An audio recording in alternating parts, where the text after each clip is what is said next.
이었습니다. KBS.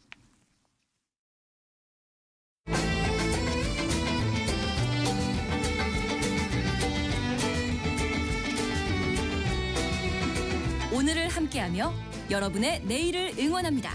성공예감 이대호입니다.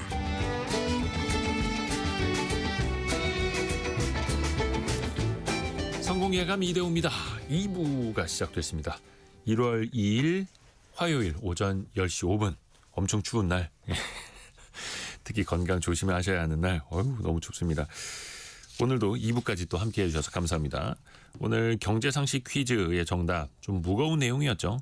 연명치료, 연명의료 둘 다 저희가 정답으로 봐드리겠습니다. 2018년이었네요. 존엄사법 연명의료 결정법이 시행이 되면서 19세 이상이면 누구나 사전 연명의료 의향서를 작성해서 사전에 내가 나중에 어떤 상황에서 연명의료를 거부할 수 있다. 이런 거를 이제 의사로 약속해 놓을 수가 있게 됐는데요. 지난해 12월 기준으로 약 320만 2천여 명이 연명치료를 안 받겠다라고 등록을 했다라는 겁니다. 1000 전화번호 끝자리 이렇게 쓰시는 분은요. 사전 연명의료 의향서로 정확히 보내주셨네요. 와, 연명치료, 연명의료 다 좋습니다. 참고로 그 사전 연명의료 의향서는요. 지정된 등록기관에서 대면으로 등록하셔야 되고요. 온라인 신청은 할 수 없다라고 합니다. 아무래도 이거 되게 중요한 거니까요. 건강보험공단 각 지사나 보건소에 찾아가셔서 신청하실 수 있다라고 합니다. 김용국님은 10년 전에 저는 신청했습니다. 라고 보내주셨고요. 김만추님은 작년에 80세 사촌언니랑 건강보험공단에 가서 등록해 두었습니다. 이렇게 보내주셨고요. 김도영님은 아버지가 위염으로 돌아가시고 그 이후에 어머니가 연명치료 거부 등록하고 오셨는데 만감이 교차하더라고요. 자식 입장에서 먹먹했습니다. 그럴 수밖에 없죠. 5177님이요. 웰다인 교육 강사입니다. 강의 들으시는 어르신들이 많이 공감하십니다. 그렇죠. 존엄하게 내가 떠날 권리 또 이렇게도 이야기가 되고요. 함께 또 공감해 주시고 의견 나눠주셔서 감사합니다. 짧은 문자 50원, 긴 문자 100원이 드는 샵 9730 그리고 KBS 콩 계속 열려 있으니까요. 여러분의 의견도 계속해서 보내주십시오. 오늘 환율이 1475원대에 나타내고 있네요. 1474원, 75원 어제와 비슷한 흐름 여전히 1470원대에 이어지고 있고요. 밤새 이게 미국장은 휴장이었는데 코스피는 현재 1% 이상 밀리고 있습니다. 올해 들어서 첫 하락입니다. 어제까지 12거래일 연속해서 올랐었는데 오늘은 현재 55포인트 1.13% 내린 4,849로 오래간만에 하락을 하고 있습니다. 빠질 수 있는 날도 있는 거죠. 코스닥은 0.66% 오른 974.9를 나타내고 있고요. 오늘 개인 투자자들이 어마어마하게 사고 있습니다. 이 시각 현재 거의 9천억 가까이 순매수를 하고 있는데요. 오전 한 1시간여 만에 어마어마합니다. 개인 투자자들이 너무 또 비싸게 사는 건 아닌가. 물론 이제 본인의 판단이긴 합니다만 삼성전자와 하이닉스가 나란히 3%대 조정을 받고 있고요. 한화에어로스페이스는 강보합, KB금융이 2.86% 강세, 현대모비스를 비롯해서 오늘 좀 자동차주도 3, 4% 하락을 하고 있습니다. 최근에 로봇 테마로 인해서 굉장히 빠르게 올라왔죠. 한국전력은 5% 급등을 하면서 에너지 관련 주들은 오늘 좀 강한 흐름이 보여주고 있네요. 자, 이 기업들 이름을 아마 쭉 들어보시면요. 이따가도 더 설명해 드리겠습니다만 사모펀드의 손을 거쳐간 기업들도 꽤 있습니다. 대기업들도 마찬가지고요. 2004년 이후에 우리나라 사모펀드 제도가 도입이 된 지 이제 22년째인데요.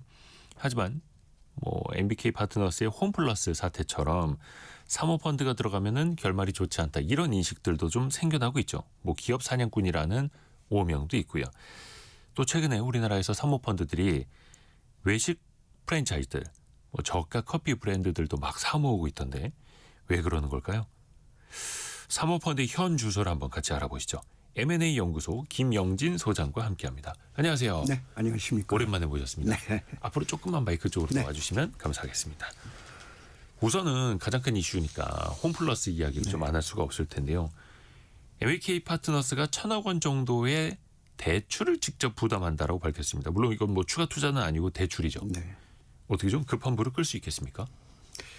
1,000억 갖고서 급한 불은 힘들죠. 아마 저희가 봤을 때 아마 여론에서 좀 밀리니까 여론을 좀 잠재우기 위해서 아마 그렇게 했던 것 같은데 왜 1,000억 갖고서는 안 되냐면은 1월 달에 홈플러스 임직원의 미지급 급여가 500억입니다.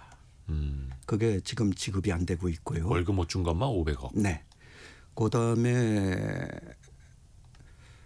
여러 가지 이제 그 지방세라든지 아니면은 전기료라든지 이런 걸로다가 미지급이 돼 갖고선 지금 압류 들어와 있는 자금 수준이 지금 한 900억 정도가 되고 있거든요. 그 두 개만 하더라도 1,000억이 넘지 않습니까?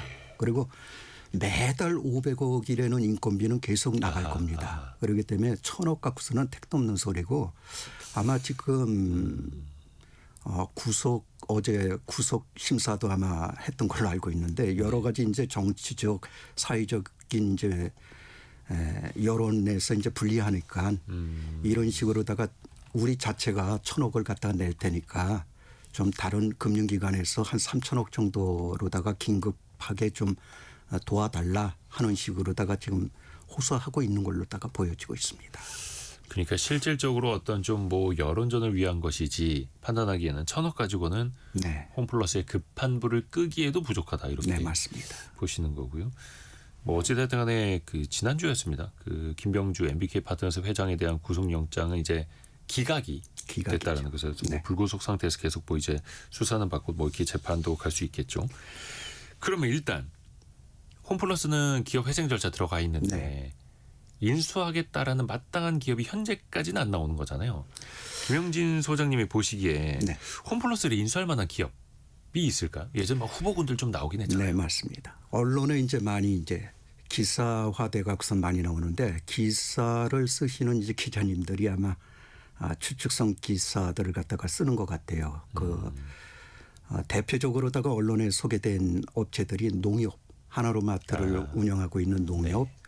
그다음에 온라인 쇼핑몰의 선도업체 쿠팡, 그다음에 현대백화점 정도가 아마 기사로다가 좀 나가고 있는 걸로 알고 있는데 M&A는 쉽게 얘기하게 되면은요 먹을 게 있으면은 달려듭니다. 하지만 홈플러스처럼 전혀 먹을 게 없고 이거 손댔다가는 계속적인 이제 마이너스만 된다 그러게 되면은 달려들 기업 하나도 없습니다. 그래서 이 회사 홈플러스 같은 경우에는 정책적으로다가 특혜를 주지 않는 이상 자연스럽게 M&A가 될 수 있는 구도는 아니라고 보고 있습니다. 그동안에 사실은 MBK가 2015년에 인수한 이후에 네. 이제 뭐 만 10년이 넘었습니다. 부동산도 많이 매각을 하고 네. 비용 구조도 많이 낮추고 했음에도 여전히 잠재 인수 의향자가 봤을 때는 매력적인 매물은 여전히 아니고요. 그게 뭐 업황 때문일까요? 첫 단추부터 잘못 꼈죠. 이 홈플러스 인수전 뛰어들 때 쟁쟁한 경쟁 업체들이 달라들었었어요. 이 당시만 맞아요, 하더라도 당시에는. 네, MBK에서 그런 쟁쟁한 기업을 갖다가 사모투자펀드를 갖다가 꺾고선 인수할 수 있다는 자신감도 이제 부족했던 것 같고요. 저희가 봤을 때 그 당시에 홈플러스의 적정한 인수가는 이마트를 기준으로다가 봤을 때요. 5조에서 한 6조 선이 가장 적정한 선으로다가 보고 있었습니다. 왜 그러냐면은 이마트의 기업 가치가 한 6조 한 2천억 정도 됐었거든요. 예. 그렇다 보게 되면은 홈플러스는 이마트보다는 기업 가치가 좀 적기 때문에 5조에서 6조가 가장 적정하다 이렇게 봤는데 아마 그 당시에 이제 뛰어들었던 인수 경영 사모투자 펀드들이 아마 KKR이랑 칼라일 쪽에서 아마 뛰어들면서 거기에 이제 분위기에 휩싸여 갖고 판이 7조 커졌군요. 2천억을 갖다 써냈거든요. 7조 2천억. 네. 그거 자체는 적정 인수가에서 보통 한 1,200억, 2천억 가까이 더 썼, 1조 2조 정도가 더 썼다는 얘기죠. 네, 그렇죠. 거기서부터 첫 단추가 잘못 끼어 있었어요. 너무 비싸게. 네. 그 다음에 이제 이 대형마트의 이제 추세가 한참 잘 나갔을 때는 좋았었는데 이게 이제 온라인 쇼핑몰이라든지 이런 게 이제 득세하고 나서 꺾어지는 추세였었습니다. 그래서 이 홈플러스의 매출 추이를 보더라도 2024년, 2025년 보게 되면 거의 수평선입니다. 매출 자체가요.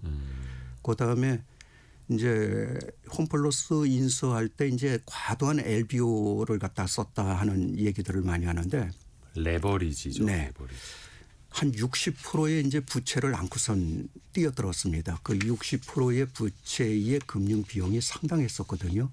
그걸 해소하기 위해서 이제 알짜 이제 부동산 그 점포를 이제 매각하면서 거기에 따른 이제 그 임대료가 이제 추가적으로다가 발생하게 되는데 이런 악재들이 이제 쌓이면서 오늘날에 이제 홈플러스 사태가 터진 걸로다가 보여지고 있습니다.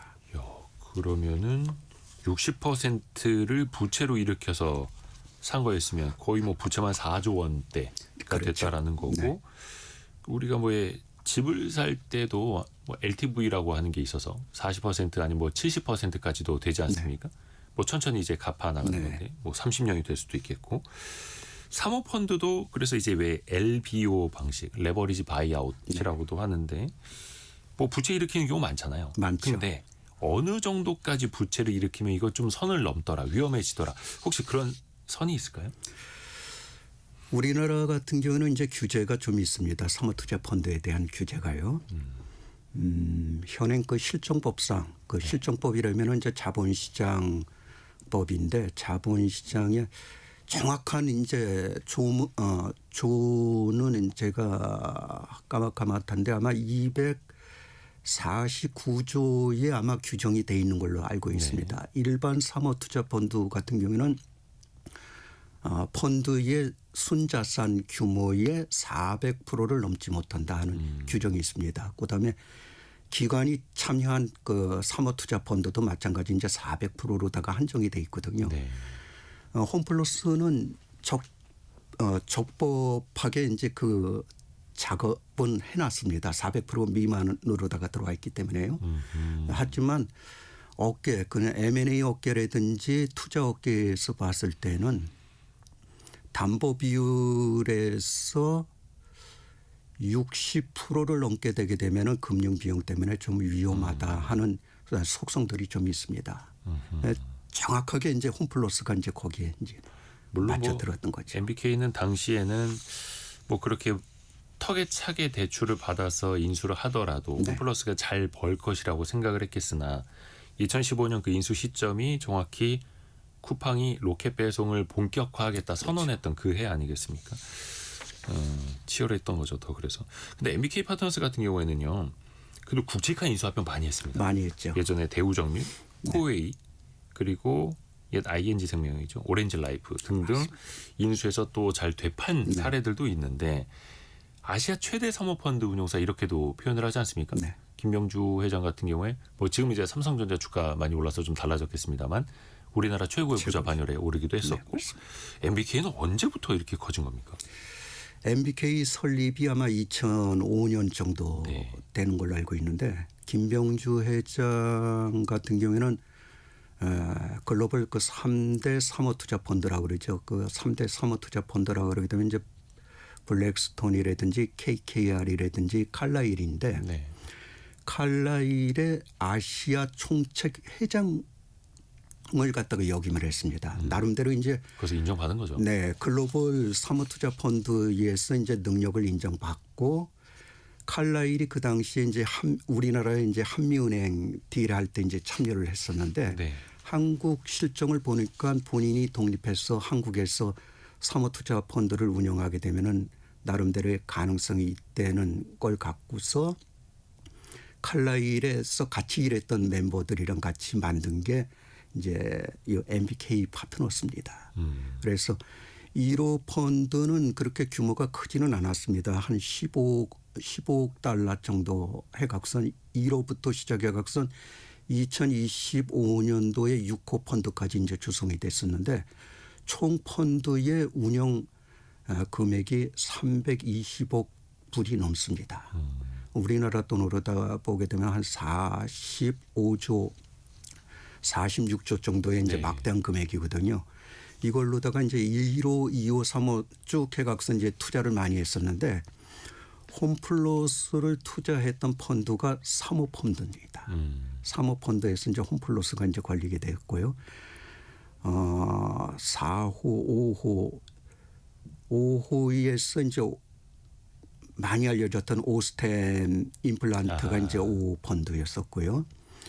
6호 펀드가 작년에 이제 결성이 됐었는데 당초의 결성 금액은 한 70억 불이 넘지 않겠느냐 이렇게 봤는데 아마 이 홈플러스 사태라든지 여러 가지 이제 여건 때문에 아마 한 55억 불 정도로다가 아마 결성이 된 걸로 알고 있습니다. 그러니까 우리나라 그런 식으로, 최대의 그 네. 사모투자 펀드입니다. 그렇죠. 돈도 네. 많이 모아서 또 굵직한 기업들을 어마어마하게 네.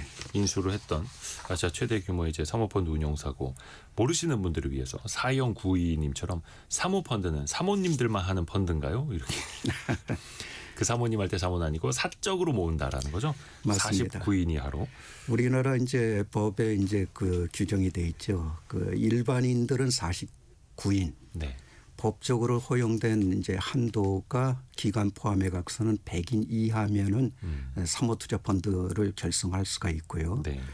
거기에 그 개인이라고 그래 각선 뭐 적은 금액으로다가 참여하는 게 아니라 한 3억 이상을 최소, 갖다가 투자를 해야지 됩니다. 그래서 사모펀드랑 이제 이렇게 대비되는 게 이제 공모펀드라고 그래서 공개 모집하는 네, 공모펀드. 맞습니다. 그 은행이라든지 은행 창고라든지 증권사 쪽에서 일반인을 상대로다가 이제 펀드 조성하는 펀드들이 따로 있습니다. 그렇죠.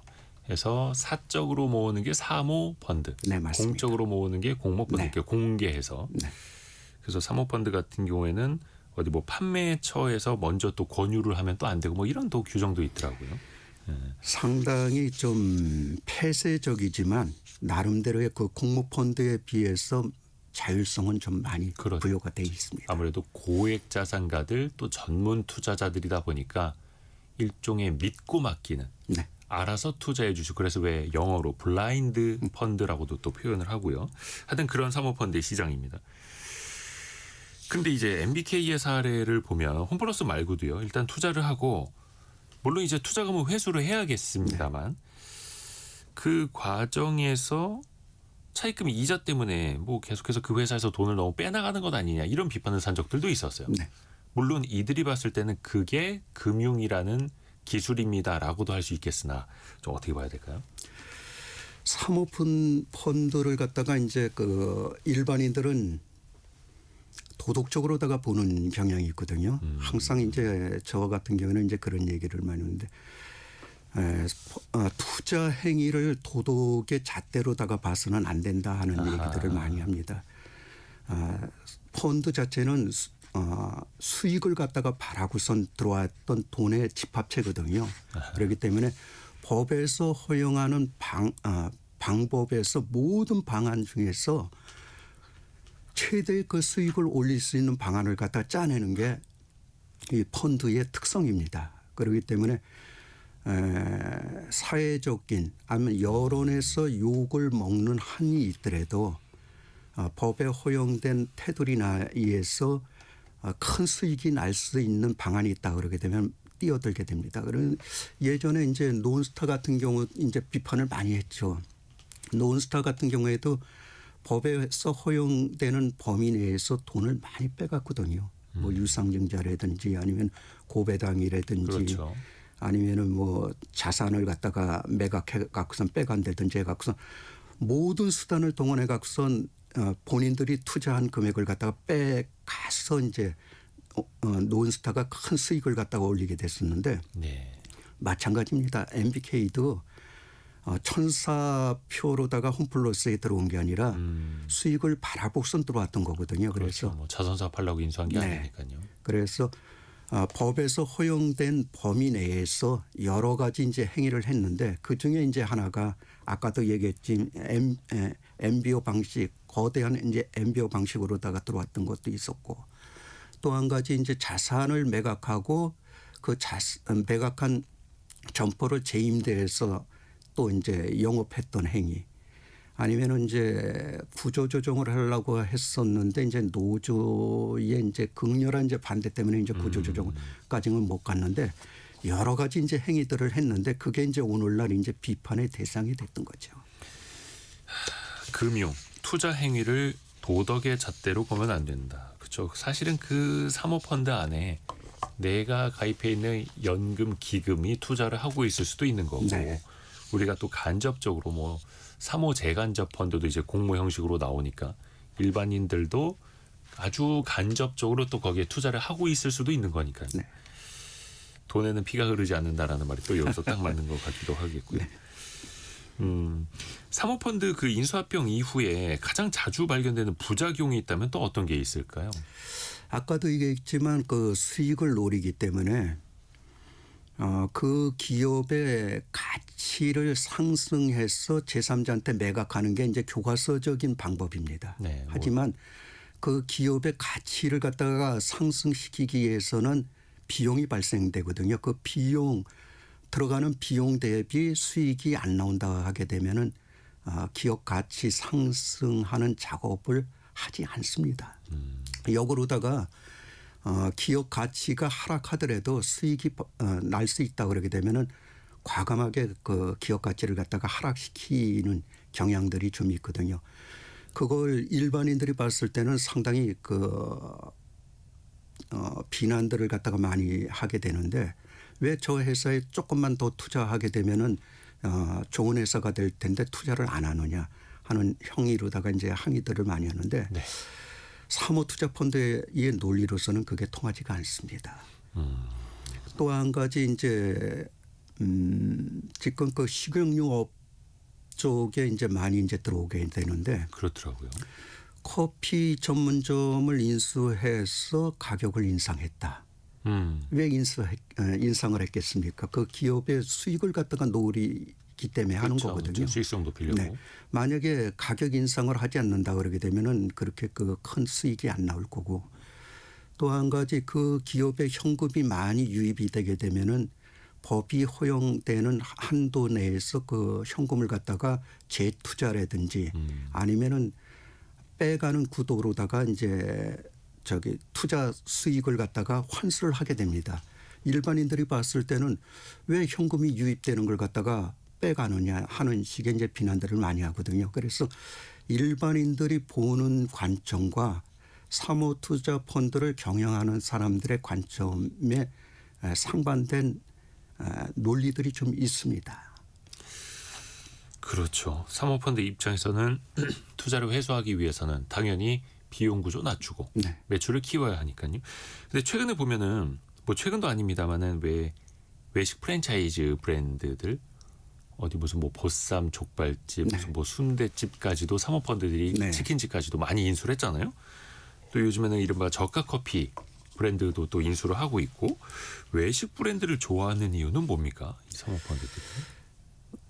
건수로 봤을 때는 상당히 많은 건수들이 이제 들어오게 되죠. 이 지금 홈플러스처럼 조 단위가 아니라 1,000억대 아니면은 적은 거 같은 경우는 뭐 500억대, 600억대 하기 때문에 건수로 봤을 때는 상당히 많아 보이거든요. 네네.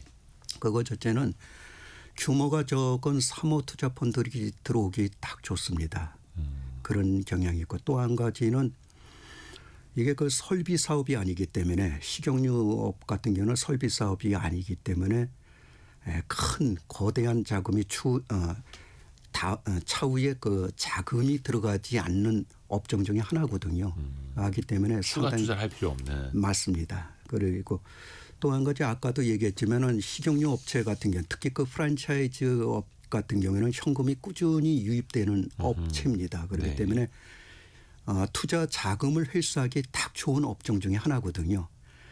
거기에다가 최근에 이제 그 커피 전문점이라든지 족발집이라든지 치킨집에 투자해 갖고선 수익이 발생했다 그러니까 어떤 사모투자펀드가 어떤 업종에 진출해서 수익이 났다 그러게 되면은 비슷하게 이제 또 다른 사모투자펀드들이 치고 들어오는 경향이 있습니다. 그래서 지금 추세로서는 식용유 업체가 사모투자펀드들이 들어가고선 수익이 날 수 있는 업체라는 이제 이 얘기들이 많이 나오니까 중견이 이제 사모투자펀드들이 많이 이제 이쪽 업종에 치고 들어오고 있습니다. 최근에는 김을 만드는 업체들도 이제 들어오게 되죠. 그래서 성경김인가요? 성경김 예, 같은 경우에는 이제 사모투자펀드가 인수해서 갖고 있다가 최근에 이제 삼천리 그룹 쪽에다가 이제 넘겨서 이제 수익 창출을 하게 됐는데 거기서 이제 수익이 났다 그러게 되면 다른 사모투자펀드들도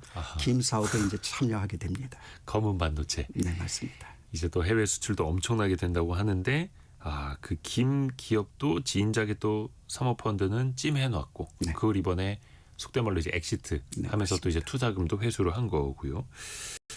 그러니까 왜 제조업 같은 경우에는 왜 공장에 생산 설비도 계속 들여놔야 하고 설비 확장해야 되고 추가 투자가 들어가는데 이런 음식료 업체들은 그런 게 별로 또 들지 않으니 꾸준히 현금 흐름은 좋고 사모펀드가 좋아할 수밖에 없는 비즈니스 구조인 거네요. 또 이것도 수출도 할 수 있다면 안정적이죠. 이쪽 업종 자체가 향후에 그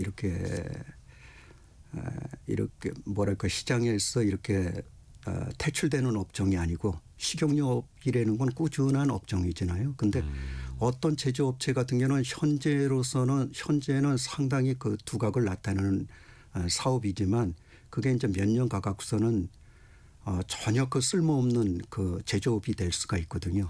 그런 위험도가 있지만 식용유 업체에는 그런 위험도는 없습니다. 그 아까 사모펀드 인수한 이후에 원재료비를 좀 아낀다, 절감한다 이런 말씀 잠깐 해주셨는데 제 주변에도 예민하신 분들은요 그걸 아시더라고요. 우리 성공이형 청취자분들도 느끼실지는 모르겠는데 사모펀드가 인수한 그 외식업체는 왠지 가기 싫다 이렇게 말씀하시는 분도 있어요. 맛이 달라진다. 원재료를 싼 거 쓴다. 이게 통념인지 실제로 그런지 이거는 뭐 어떻게 필수입니까? 사모펀드 입장에서는?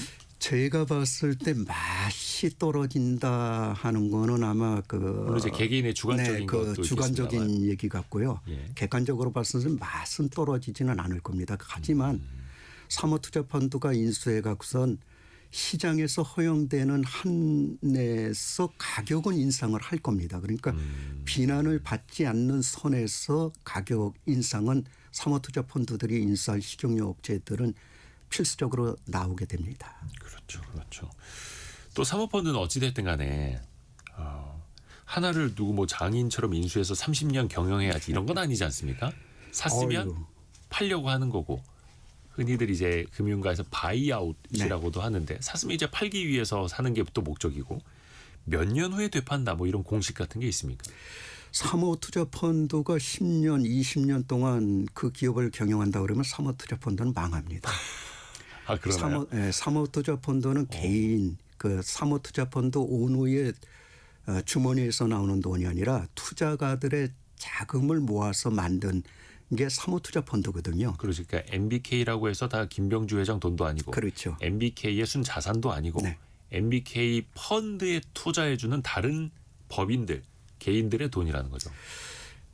일례로다가 이제 MBK 말씀하셨는데 MBK의 자금을 대주는 데는 해외 쪽에 이제 연기금이라든지 주로 이제 해외 자금들이 많습니다. 그래서 캘리포니아 연금이라든지 아니면 캐나다 연금이라든지 아니면은 그 뭐 테마섹이라든지 이런 식의 네, 그 싱가포르. 굵직굵직한 해외 자금들이 이제 MBK에다가 자금을 대갖고선 펀드를 구성하거든요. 우리나라의 이제 국민연금도 MBK에 이제 자금을 대줍니다. 그런 자금들은 근데 이제 자금을 댄다라기보다는 투자를 하는 거죠. 맞습니다. 그 운용사를 통해서 투자를 하는 네, 거죠. 맞습니다. 예. 그 자금들은 10년, 20년 동안 묶어달라. 그 기업에 투자해서 10년, 20년 묶어달라. 그런 투자가들은 하나도 없습니다. 보통 이제 사모투자펀드의 정관들 보게 되면은 보통 이제 운영 기간을 한 5년 정도 평균적으로 5년 정도로다가 보고 있습니다. 그래서 네. 5년 이전에 이제 해산을 해서 투자가들한테 수익을 갖다 나눠주게 되면 대성공이고 5년이 넘었다. 지금 홈플러스처럼 이제 10년 넘었죠. 예, 이렇게 되게 되면 이거는 완전히 그 문제 있는 이제 프로젝트가 되게 됩니다. 그래서 통상적으로 잘 나가는 프로젝트 같은 경우는 5년 이내에 해산을 하게 되고요.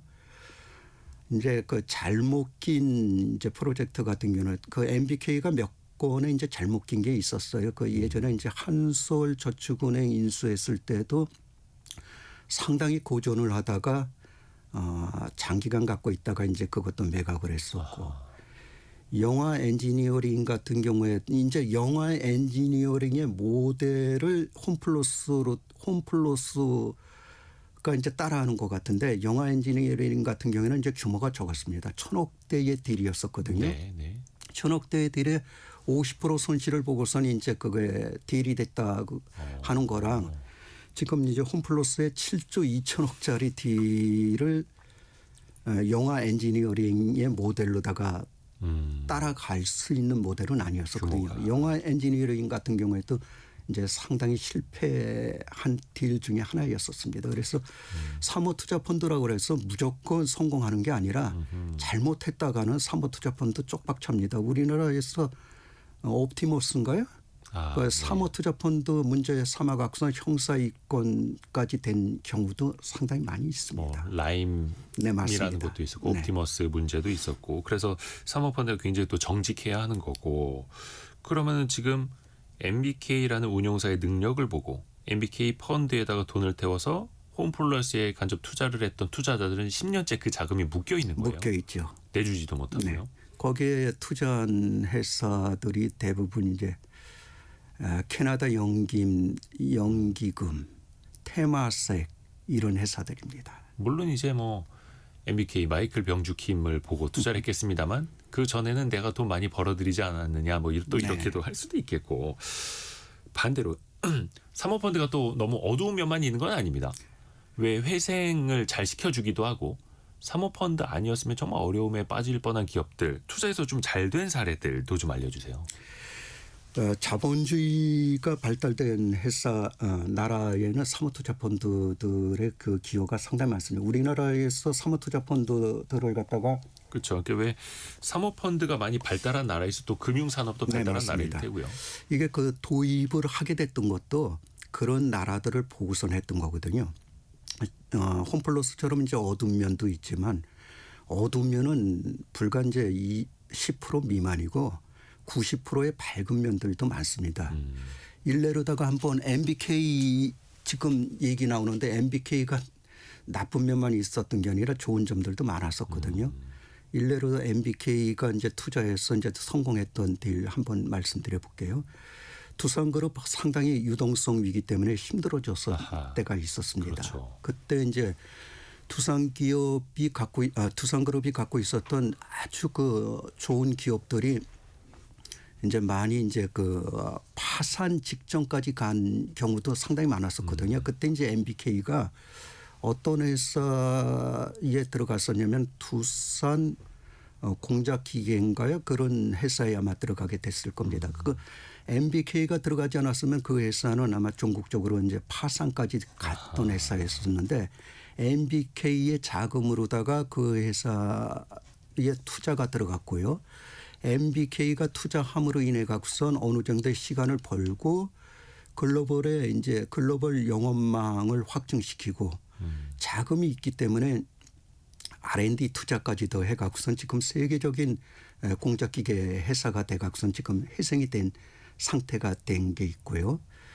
또 한 가지 그 ING 생명보험 같은 경우 한국 시장에서 철수한다고 그랬을 때 갑자기 철수한다고 그러게 되면 공중에 붕 뜰 수가 있거든요. 그때도 이제 MBK가 이제 참여를 해갖고선 ING 생명보험을 인수해서 중국에는 그걸 신한 금융지주 회사에다가 넘겨서 지금 잘 운영이 되고 그게 있습니다. 오렌지 생명이 되고. 네. 네.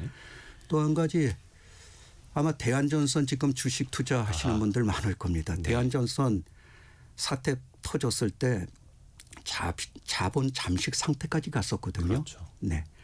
IMMP 쪽에서 이제 투자를 했었는데 그 당시에 IMMP는 자금 어느 정도의 자금 투여를 해서 자본 잠식 상태를 불식시키게 되면 살릴 수 있다 해갖고선 투자를 해갖고 지금 정상적인 대안전선이 되지 않았습니까? 그렇죠. 그래서 호방건설에서 인수해서 지금 잘 운영을 하고 있고 이런 식의 기능 역할들이 상당히 사모투자펀드들이 많이 하고 있습니다. 그러니까 대한전선도 2010년대 중반이었나 초반까지 굉장히 어려워서 은행들의 지원 계속 받다가 사모펀드 넘어갔다가 네, 맞습니다. 이제 제대로 된 주인 만나서 또 이제 사업도 잘 펼치고 있는 네. 거고 그러면서 또 그 한켠에서는 협력사라든지 뭐 또 고용이 또 유지가 될 수도 있는 거고요. 그러니까 뭐 양면성은 다 있습니다.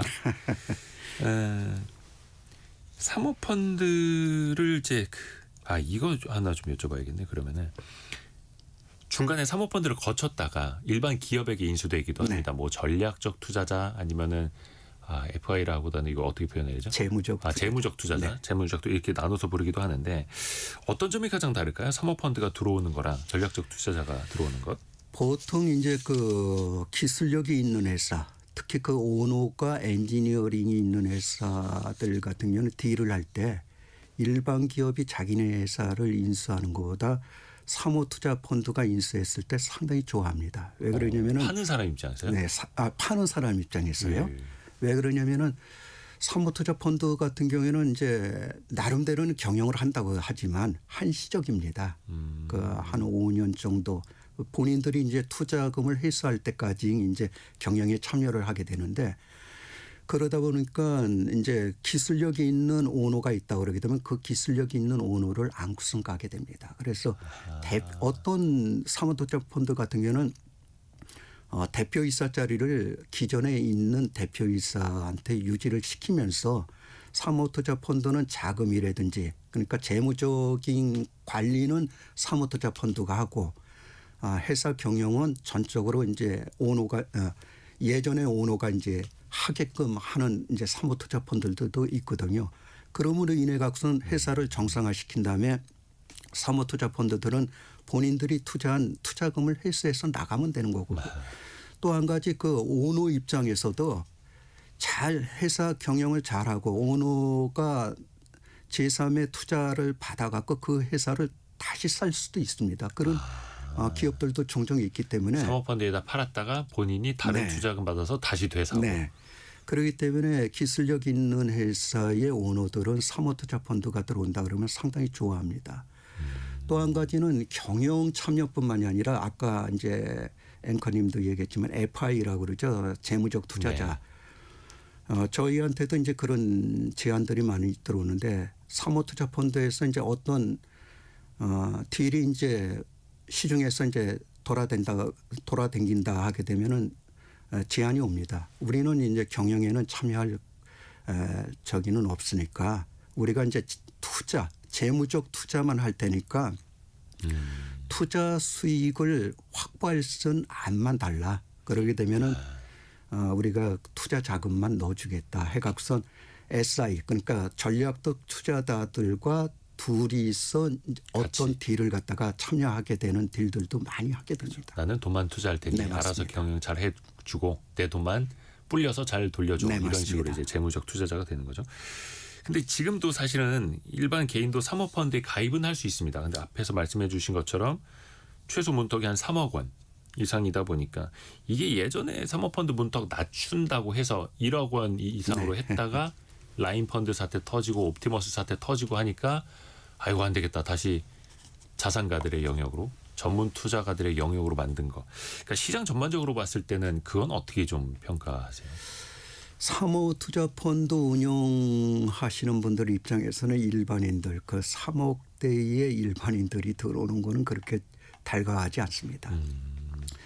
예전에 저도 이제 그 KTIC 쪽에서 이제 펀드 조성하는 거에 이제 참여를 해서 봤는데 개인이 들어오게 되면은 적은 투자금을 갖고선도 여러 가지 이제 좀 시달리는 경우가 있어요. 그 운영하시는 분들한테. 예를 들어서 네. 저기 100억 투자한 사람은 그 아무 말 안 하고 기다리고 있는데 3억 맡긴 사람이 계속 막 배나라 감나라 하고요. 기관 투자자들 같은 경우에는 이제 100억 어떤 데는 뭐 1000억대도 이제 투자하는데 기관 투자가들은 이제 그렇게 큰 그 관여는 하지는 않습니다. 그래요. 그래서 그렇죠. 적은 거 갖고서는 뭐 이렇게 저렇게 하지 않는데 개인들 같은 경우는 3억이라는 돈이 상당히 크거든요. 그럼요. 그렇기 때문에 여러 가지 이제 좀 관여를 하기 때문에 일반적으로 이제 사모투자펀드 운용사들은 개인이 들어오는 건 그렇게 달가하지 않고 큰 사모투자펀드들은 대부분이 연기금이라든지 아니면은 큰 자금을 굴리는 대기업에서 이제 들어오게 되지 개인이 들어오는 경향은 없습니다. 최근에 이제 신설 사모투자펀드 운용사들 그러니까 뭐 한 100억대의 이제 사모투자펀드를 운영한다 했을 때는 이제 기관보다는 이제 개인들이 들어오는 경향이 간간히 있습니다. 그렇죠. 그래서 근데 그 사모펀드가 기업을 인수하는 형식의 사모펀드인지 아니면은 사모펀드를 모아서 기업의 지분만 주식 투자라는 그런 또 사모펀드지에 따라서 또 성향은 또 달라질 수 있고요. 오늘은 또 많은 분들이 궁금해하셨던 사모펀드의 세계 이야기를 좀 들어봤고요. 아까 이수기 님이 사모펀드 듣기만 해봤죠. 오늘 처음 자세히 알게 됐네요. 이렇게 또 보내주셨고요. M&A 연구소 김영진 소장이었습니다. 고맙습니다. 네, 감사합니다. 라디오 정보센터 다녀옵니다.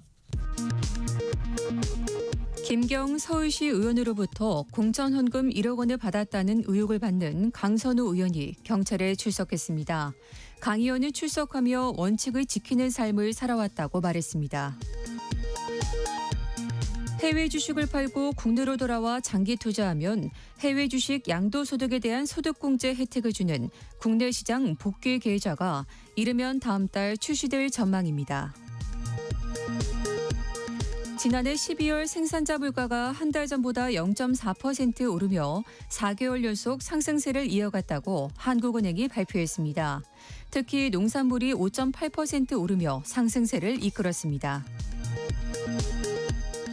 트럼프 미국 대통령이 그린란드에 대한 합의가 이루어지지 않는다면 그린란드에 병력을 보낸 유럽 8개국에 대한 관세 부과를 반드시 실행할 거라고 밝혔습니다.